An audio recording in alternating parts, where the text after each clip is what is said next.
Hello and welcome to a new edition of True Audio Files.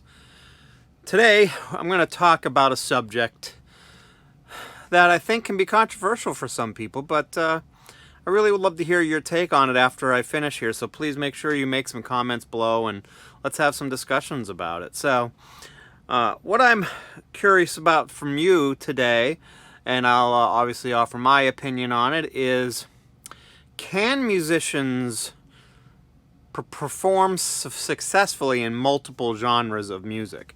So, in other words, can a person who's traditionally known as a jazz musician break out and play and make, a funk album or a rock album? Or, can someone who's considered traditionally a pop musician make a jazz record?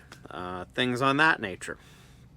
So the reason why this is coming up today is I am not going to name names by any stretch, but I had a interesting conversation that kind of blew me away about this subject earlier this week on social media, where a pretty well-known and respected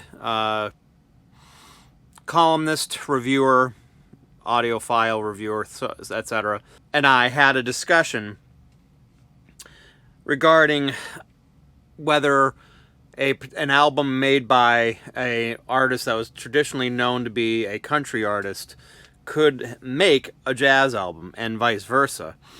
And basically his conclusion was, and this was probably mostly specific to jazz more than anything, is that he feels that no artists that are traditionally known for other genres of music can make a jazz album, because jazz artists hone their craft, study their craft for a long time, and they, in order to be known as jazz musicians and respected as jazz musicians, they basically have to have that process solely in jazz. So, and that was kind of where the conversation started, because I had made mention of a artist that had a record store day release where they had claimed, it was Bobby Gentry, for those of you wanting to know, had made a jazz album that never got released. And I believe it was Black Friday, or actually the record store day in April, they shouldn't say reissued, they issued her long lost jazz album. And that's where all this kind of started. Now, I'm not here to judge whether that particular album can be classified as jazz or anything in that nature, because quite frankly, I haven't heard it. That's not what this is about. At least not about that specific title. I mainly brought it up just because that's where the whole impetus started for this discussion. So, bottom line is, there have been a lot of musicians throughout, at least the past 50, 60 years, and I'm sure longer than that, that have tried bouncing around through different genres. Some that really come to mind, which are well known, maybe not necessarily well respected as being successful, because that's all up to one's interpretation and opinion, is there was Roger Waters and Paul McCartney, both of which made opera albums. And you can discuss or argue even whether or not those albums were good or successful. But I don't think that that is necessarily relevant in this particular case, because again, successful and good are... Successful isn't a subjective, I guess. I guess that's objective. And I think they were relatively successful in terms of record sales, but whether they were good or not, that's obviously, again, subjective.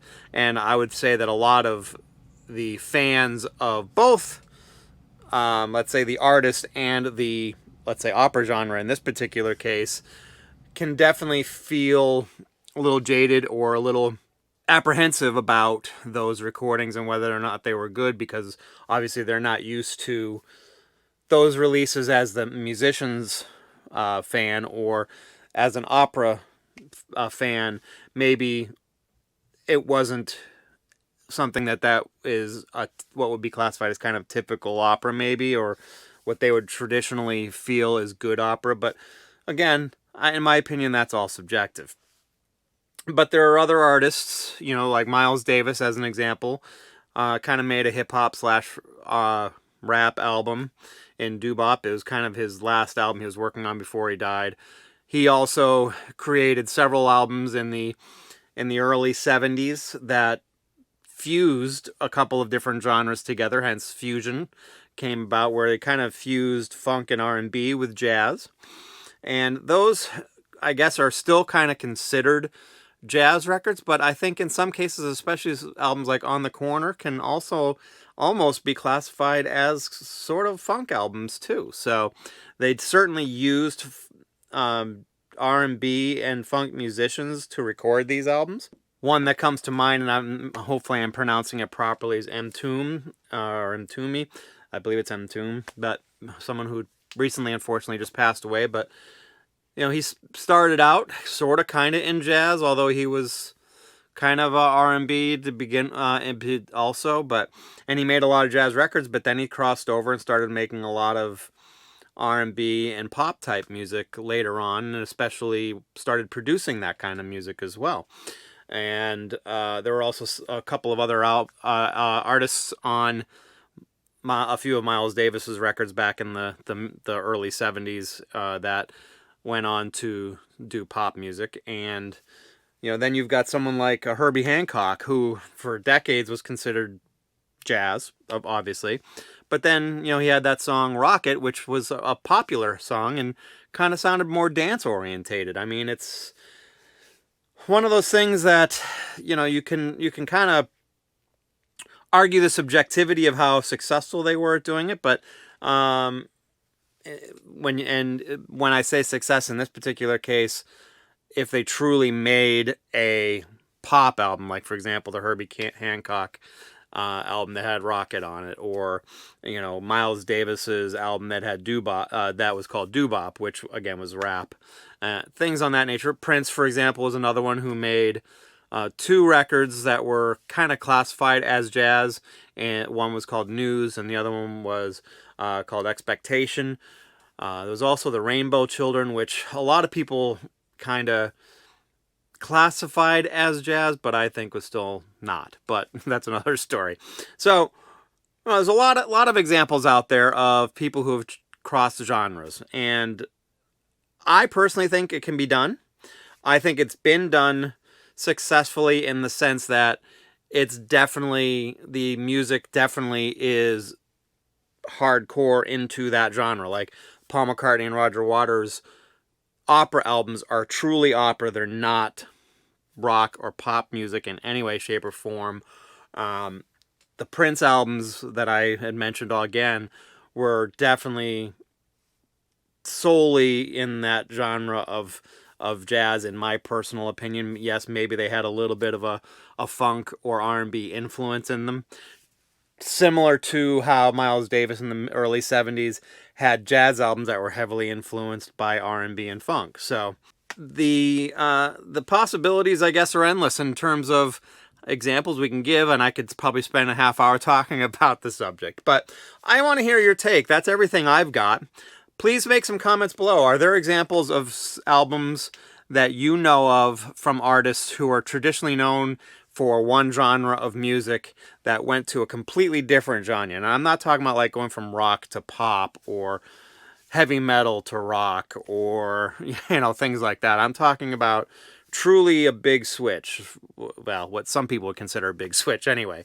You know, going from, you know, rock to jazz, or rock to classical, or classical to rock, or things on that nature.